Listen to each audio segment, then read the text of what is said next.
Praise the Lord brothers and sisters. கர்த்தர் ஸ்தோத்திரம். இந்த நாளின் இந்த வார்த்தை உங்களோடு பகிர்ந்து கொள்வதற்காக நான் மகிழ்ச்சி அடைகிறேன். இதன் மூலம் தேவநாமம் மகிமைப்படுவதாக. தேவன் நமக்கு தந்திருக்கும் இன்றைய நாளின் இந்த வார்த்தை 1 தீமோத்தேயு புஸ்தகம் 5வது அதிகாரம் 6வது வசனம்.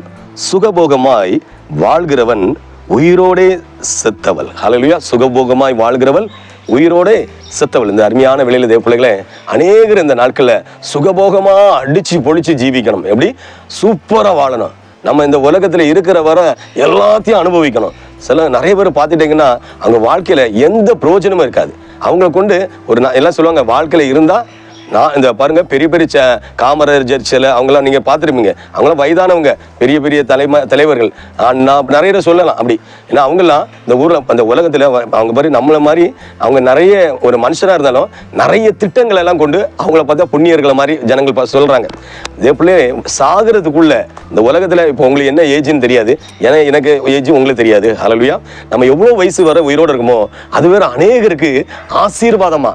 அவங்க நம்ம இறந்து போனாலும் அநேகர் இருந்து சொல்லணும், இவங்க தான் என் வாழ்க்கையில என் பிள்ளைகளுக்கு படிப்பு உதவி செஞ்சாங்க. நான் கஷ்டப்பட்டு ஒரு வீடு கட்ட வழி இல்லாமல் இருந்தேன், நான் இடம் வாங்கும் போது கொஞ்சம் உதவி தேவைப்பட்டுச்சு, எனக்கு உதவி செஞ்சாங்க. என் பிள்ளைக்கு திருமணத்துக்கு வழி இல்லாமல் கஷ்டப்பட்டேன், அவங்க திருமணத்துக்கு அந்த பிள்ளைக்கு திருமணம் நடத்துக்கு தேவைகளை சந்திச்சாங்க. ஒரு சின்ன காரியத்துக்கு ஒரு பிள்ளைகள் மெடிசன் சம்பந்தமான தேவைகளுக்கு உதவி செஞ்சாங்க, பிள்ளைக்கு ஆஸ்பத்திரி சம்பந்தமா உதவி செஞ்சாங்க. என் குடும்பத்துக்கு வாழ வழி இல்லாத நேரம் என்னை தூக்கி விட முடியும், யாருமே இல்லாத தூக்கி விட்டாங்க. நான் வேலை இல்லாத நேரத்தில் அவங்களுக்கு தெரிஞ்ச ஃப்ரெண்டு மூலியமாக ஒரு ஆபீஸ்ல எனக்கு வேலை வாங்கி தந்தாங்க. இப்படி நிறைய சாட்சி சொல்லணும். ஹல்லேலூயா. நம்ம சும்மா இருக்கவே கூடாது. இந்த உலகத்துல பாருங்க வசனம், சுகபோகமாய் வாழ்கிறவள் உயிரோடு செத்தவள். சுகபோகமா ஜாலியா சூப்பரா வாழணும். நம்ம இந்த உலகத்தை நல்லா அனுபவிக்கணும். சிலர் பாருங்க, ஒரு பைக் எடுப்பாங்க, திடீர்னு பார்த்தா அந்த ஒரு பைக் அவங்களுக்கு போதும். ஆனா என்னன்னா திடீர்னு பார்த்தா ஒரு மாடல் வரும், அதுக்குள்ள மாத்துவாங்க, இதுக்குள்ள மாத்துவாங்க. வாங்குறதுலாம் கடனா தான் வாங்குவாங்க நிறைய பேர். அது எதோ செகண்ட்ஸ்னால வாங்கிடுவாங்க. செகண்ட்ஸ் வாங்கினாலும் எங்கேயோ உள்ளதெல்லாம் வாங்குவாங்க. வாங்கி எல்லாத்துக்கும் முன்னாடி கெத்தா வாழணும், ஸ்டைலா வாழணும், சூப்பரா வாழணும், எல்லாரும் நம்மளை ஆச்சரியம் பார்க்கணும். அவங்க நம்ம போடுற ட்ரெஸ் மாதிரி யாருமே போட்டிருக்க கூடாது, நம்ம வச்சிருக்க வண்டிய மாதிரி யாருமே வச்சிருக்க கூடாது, நம்ம கட்டியிருக்க வீட மாதிரி யாருமே கட்டியிருக்க கூடாது. அப்படி பயங்கரமா போவாங்க. இவங்கெல்லாம் உயிரோடு செத்தவர்கள். யாருக்குன்னா யாருக்குமே பிரயோஜனம் இல்லை. போவாங்க, பைக்ல போவாங்க, கையை காமிச்சா கூட யார்கிட்டையும் கூட்டிட்டு போக மாட்டாங்க. ஒரு வயசான ஒரு தாத்தா வாரு, ஐயா நான் கார்ல ஏறிக்கிடட்டுமா பைக்ல ஏறிக்கிடட்டுமா கையை காமிச்சா ஏற்றவே மாட்டாங்க. ஹல்லேலூயா. அப்போ அவங்க அப்பா அம்மா வயசுல இருக்க அவங்களையே இவங்க கூட்டிட்டு போகலாம் வண்டி. இவங்க யாரு? உயிரோட செத்தவர்களா சாகாதவர்களா? ஹல்லேலூயா. நம்ம இதேபோல இருக்கிற கொஞ்ச நாட்கள்ல எவ்வளவு நாட்களா வருஷமா தெரியாது, ஆனா இருக்கிறவரை நம்மளை கொண்டு யாருக்காச்சும் 4 பேருக்கு நல்லது செய்ய முடியுமா?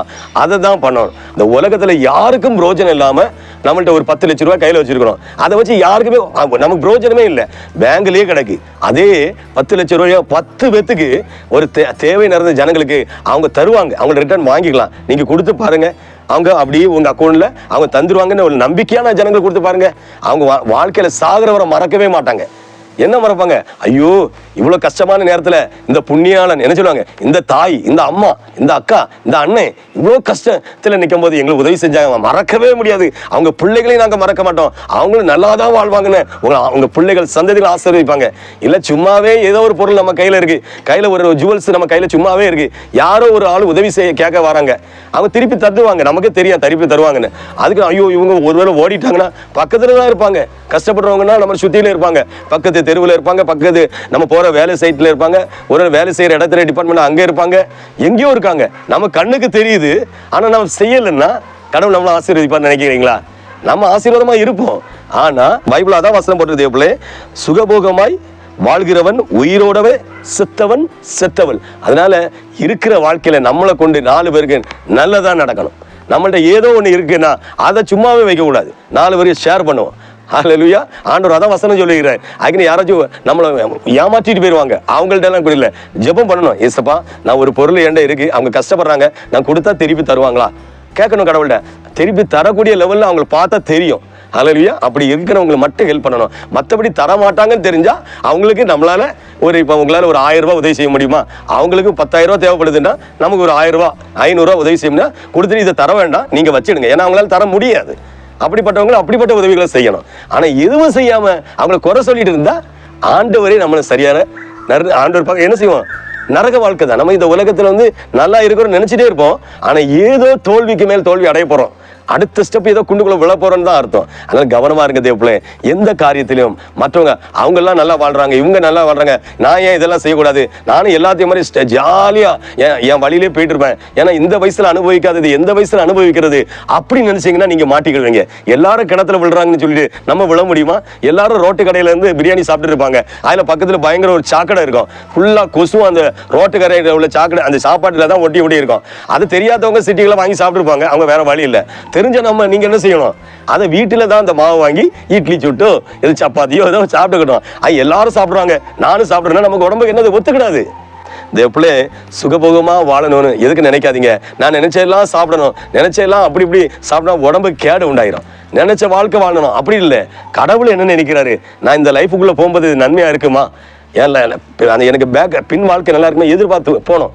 ஆனா அதை விட்டுட்டு யாருக்குமே பிரோஜனம் இல்லாம ஒரு வாழ்க்கையை வாழ்ந்துட்டு யாருக்குமே இல்லை, நமக்கு எந்த பொருளும் யாருக்கும் பிரோஜனம் இல்லைன்னா அது ஒரு வாழ்க்கையே இல்லை. தேவப்பிள்ளை இந்த ஆண்டவர் சமூகத்தை ஜெபிப்போமா? சோதரை சுபாமை துதிக்கிறோம். சுபா அந்த அருமையான வேளையில சுகபோகமாய் வாழ்கிறவள் உயிரோட செத்தவள்னு சொல்லியிருப்பா. சுகபோகமாய் இத்தனை ஆண்டுகளை நான் வாழ்ந்துட்டேன், இனி என்னுடைய வாழ்க்கையில இப்படி இருக்க மாட்டேன்னு ஒரு முடிவோட இந்த செய்தியை பார்த்து கேட்கிற பிள்ளைகள் எத்தனை பேர் தன்னுடைய வாழ்க்கையில ஒரு கிணத்து தவளை போல என்னுடைய வாழ்க்கை என்னுடைய வீடு என்னுடைய காரியம் மட்டும்தான், மற்றவங்களை பற்றி துளி அளவும் சிந்திக்காத ஒரு சுயநலம் பிடித்த ஜனமா இத்தனை ஆண்டு நான் வாழ்ந்துட்டேன், இனி அப்படி இருக்க மாட்டேன்னு ஒரு முடிவோட இந்த செய்தியை பார்த்துட்டு கேட்கிற பிள்ளைகள் ஒவ்வொருவரும் மனம் திரும்ப நீர் இரக்கம் செய்வீராக என்று இயேசுவின் நாமத்தில் ஜெபிக்கிறேன் ஜீவனுள்ள பிதாவே. ஆமேன் ஆமேன் ஆமேன். அல்லேலூயா அல்லேலூயா.